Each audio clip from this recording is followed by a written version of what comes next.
वापिस लो। मंडी वाला काला कानून वापिस लो, वापिस लो, वापिस लो। अन्नदाता को परेशान करना बंद करो, बंद करो, बंद करो। सरकार की तानाशाही नहीं चलेगी, नहीं चलेगी, नहीं चलेगी। किसान की बायोमेट्रिक हाजिरी नहीं चलेगी। जिंदाबाद, जिंदाबाद। हरियाणा सरकार काले कानून वापिस लो, वापिस लो। राज्य उप प्रधान अखिल भारतीय किसान सभा जिला उप प्रधान जिला हिसार संयुक्त किसान मोर्चा जिला हिसार ने किसान रेस्ट हाउस में आज मीटिंग करके निर्णय लिया है कि पूरे हरियाणा में जो बायोमेट्रिक हाजिरी किसान की कणक बेचने के लिए आएगा तो मंडी में, और ट्रैक्टर की नंबर प्लेट और ट्रैक्टर की आरसी कंपलसरी कर दी।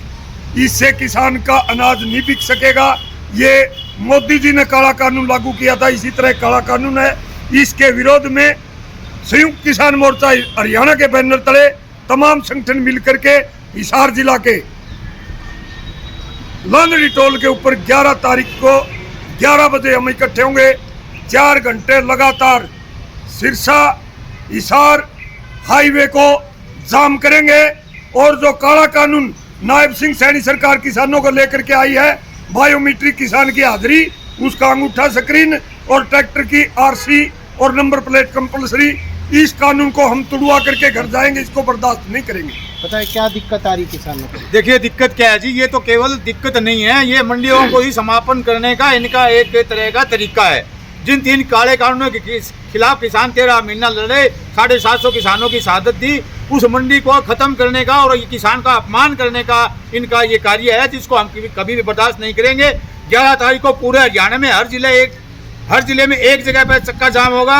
यदि सरकार अपने फैसले वापस, ये 3 जो नए मंडी कानून लेके आई है, ये नियम वापस ले ले, वरना 11 तारीख को संयुक्त किसान मोर्चा बड़ा और गंभीर फैसला लेगा, जिसके लिए हम कहीं तक भी जा सकते हैं। बायोमेट्रिक प्रणाली को लेकर क्या कहेंगे? जो बायोमेट्रिक प्रणाली है ये बहुत ही गलत तरीका है, क्योंकि सरकार ने पहले कानून बनाया था कि अपने फसल अपना ब्यौरा एक पोर्टल खोल रहा था कि जिसके पास जो जितनी ज़मीन है, जो फसल बोएगा वो अपना रजिस्ट्रेशन करवाएगा, और वो उसके में तय कर दिया था कि आपकी कितनी एकड़ में खेती की है, वो उसका ये सरकार ने तय कर दिया कि इतना क्विंटल आपका अनाज खरीदा जाएगा।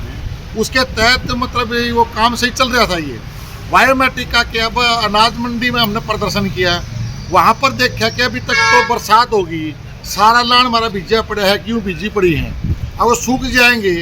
एक बायोमेट्रिक करने में 10 मिनट लगते हैं, और अगर 4 दिन मौसम खुला रहेगा ना, ये देखना कि रातों रात भी मतलब बायोमेट्रिक के नहीं होगा। ये कागज वापस लेने तो 11 तारीख को हम लोग NH 9 नंबर जाम करेंगे। बताएं जी, कितने किसान संगठन, कौन से किसान संगठन ये फैसला ले रहे हैं अभी आगे? ये पूरा हरियाणा संयुक्त किसान मोर्चा है। उसकी कल ऑनलाइन मीटिंग हुई थी रात को 8 बजे। मैं भारतीय किसान यूनियन मंगेरा मलिक प्रदेश सचिव और संयुक्त किसान मोर्चा हरियाणा मेंबर हूँ, और उनने फैसला लिया है भाई जितने भी हमारे संगठन है संयुक्त किसान मोर्चा के, हिसार के हो, जींद के हो, कैथल के हो, ये 11 से लेकर 3 बजे तक बिल्कुल रोड जाम कर दिया जाएगा। और जितने मंडियाँ में हैं सभी, किसी के कोई गेट पास नहीं होगा, सभी की सब फसल ऐसी डाली जाएगी, और ना हम इन कानून को मानते हैं। और जब तक ये कानून वापस नहीं लेंगे, हम अपनी लड़ाई को बिल्कुल तेज़ रखेंगे। अगला कदम है, हो सकता है इससे भी बड़ा निर्णय लेना पड़ेगा, क्योंकि आगे और किसानों की फसलें निकल जाएगी तो बड़ी दिक्कत होगी किसानों को। क्या दिक्कत है? अभी बरसात रुक गई है, और मौसम जो गर्म होगा, जैसे जैसे किसानों की जो है मंडियों के अंदर दबाव बनेगा, लोग कंबाइनों के द्वारा, थ्रेशरों के, दूसरे रिपर के द्वारा गेहूँ को काट के मंडी में लेके आएंगे।